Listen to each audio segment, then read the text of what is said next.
Good morning. ప్రభువైన యేసుక్రీస్తు వారి పరిశుద్ధ నామములో అందరికీ శుభాలు. ఈరోజు మన అనుదిన ఆత్మీయ ఆహారంగా ఇశ్రాయేలీలను అనగా సౌత్ ఇస్రాయేల్ యోధా రాజ్యాన్ని అషేరీయులు అటాక్ చేసి అషేరీయుల రాజు అయిన సన్హెరీబు తన సేవకుడైన రబ్షాకేతో కబురు పెట్టిన ఆ వార్తను మనం చదివి దాని నుండి మనం ఏం తెలుసుకోవాలో ధ్యానించుకుందాం. యెషయా గ్రంథం 36వ అధ్యాయం 18 నుండి 20వ వచనం వరకు. ఆయా జనముల దేవతల్లో ఏదైనను తన దేశమును అషూరు రాజు చేతిలో నుండి విడిపించిన హమాత్ దేవతలేమాయను, అర్పాదు దేవతలేమాయను, సెపర్వయీము దేవతలేమాయను, షోమ్రోను దేశపు దేవత నా చేతిలో నుండి షోమ్రోను విడిపించిన, యెహోవా నా చేతిలో నుండి యెరూషలేమును విడిపించినట్టుకు ఈ దేశముల దేవతల్లో ఏదైనను తన దేశమును నా చేతిలో నుండి విడిపించినది కలదా అని చెప్పాను. ఇక్కడ యోధా రాజ్యం హిజ్కియా కాలంలో ఈ యోధా రాజ్యాన్ని మహాబలమైన రాజ్యమైనటువంటి అషేరీయుల యొక్క రాజ్యము అటాక్ చేసింది.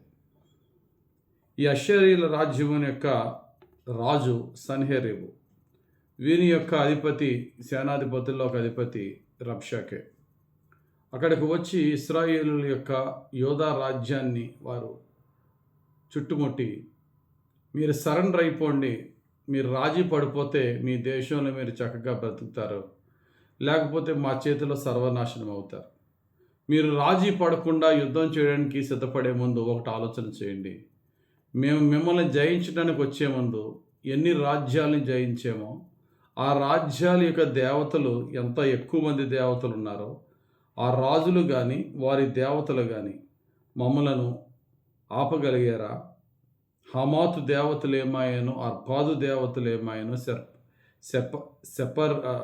సెపర్వాయిము దేవతలు ఏమాయను, షోమ్రోను దేశపు దేవత ఏమాయను, వీళ్ళెవ్వరూ కూడా రక్షించలేరు. ఈ దేవతలు, ఈ రాజులు వారి దేశాన్ని మా చేతిలో నుండి రక్షించలేకపోయారు. మీ యోధా రాజ్యం చాలా చిన్నది, మీరంతా, మీ రాజు అంతా, మీ దేవుడంతా. ఇది వారు యోధా రాజుకి యోధా దేశ జనులకు అడిగిన ప్రశ్నలు. ఈ మాటలు మనం ధ్యానించినప్పుడు మనల్ని, మన విశ్వాసాన్ని, మన దేవుడిని, మన శక్తిని కూడా ప్రశ్నించే సందర్భాలు కొన్ని మన జీవితంలో ఎదురవుతాయి. అటువంటి సమయంలో ఒక రకమైన కంపారిజన్ జరుగుతుంది, పోల్చి చెప్పడం జరుగుతుంది. ఇక్కడ ఎలాగైతే పోల్చాడో వాళ్ళెవ్వరూ నిలబడలేకపోయారు మా ముందు, నువ్వు నిలబడలేవు. కానీ మనం తెలుసుకోవాల్సిన మొట్టమొదటి సత్యం ఏంటంటే, మన శత్రువు సాతానుడు మనతో ఈ దెబ్బలాడే ముందు మన దేవుని శక్తిని తక్కువ చేసి మాట్లాడతాడు. ఎందుకంటే మన దేవుని శక్తి తెలియకపోతే నిజమేమో అని మోసపోతాం. సాతానుడు మన దేవుని శక్తిని మన దగ్గర తక్కువ చేసి చూపించడానికి వాడు ప్రయత్నిస్తాడు. వాడి యొక్క మోసంలో మనం పడకూడదు. మన దేవుని శక్తి ఏంటో ముందు మనం తెలుసుకోవాలి. బెస్ట్ ఎగ్జాంపుల్, దావీదు గొలియాతు మీదకి యుద్ధానికి వెళ్ళేటప్పుడు గొలియాతు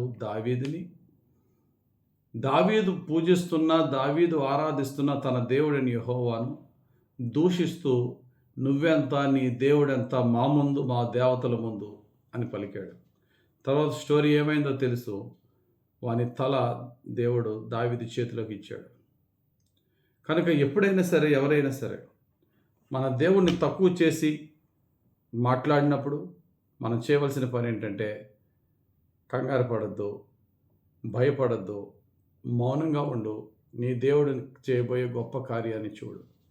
ఇక్కడ ఈ యొక్క అషూర్ రాజు కూడా అలాగే గొప్పగా మాట్లాడుకున్నాడు. ఒక్క రాత్రిలో దేవుడు తన దూతను పంపి 185,000 మందిని హతమార్చి మరలా వీరి జోలికి రాలేని విధంగా వారిని నాశనం చేశాడు. ఇంటికి వెళ్ళిన తర్వాత రాజుని తన పిల్లలే చంపేశారు. గమనించండి ప్రియులరా, నా విశ్వాసాన్ని ఛాలెంజ్ చేసే పరిస్థితులు అనేక సందర్భాల్లో వస్తాయి. ఒకటి తెలుసుకోవాల్సింది ఏంటంటే, hour God is incomparable with any other.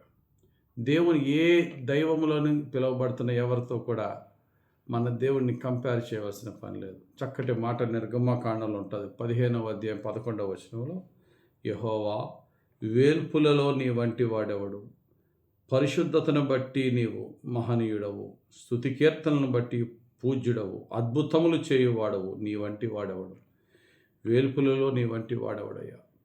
కాబట్టి వారందరూ కూడా మన దేవుని ఇతర దేవతలతో పోల్చి, మా దేవతల కంటే నీ దేవుడు గొప్ప, మా బలము కంటే నీ బలము గొప్ప అంటే, మా దేవుడు గొప్పోడు మేము గొప్పోడు అని చెప్పుకోవడం కాదు, క్రియల్లో చూపించాలి.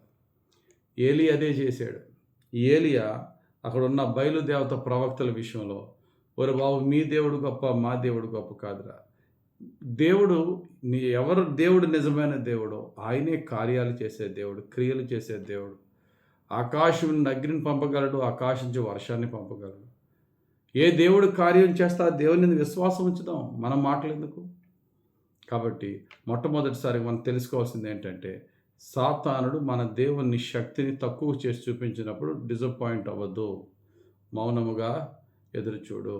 2, నీ దేవుని శక్తి ఏంటో నువ్వు తెలుసుకో. నీ దేవుడు ఇతర దేవుడితో పోల్చవలసిన పని లేదు.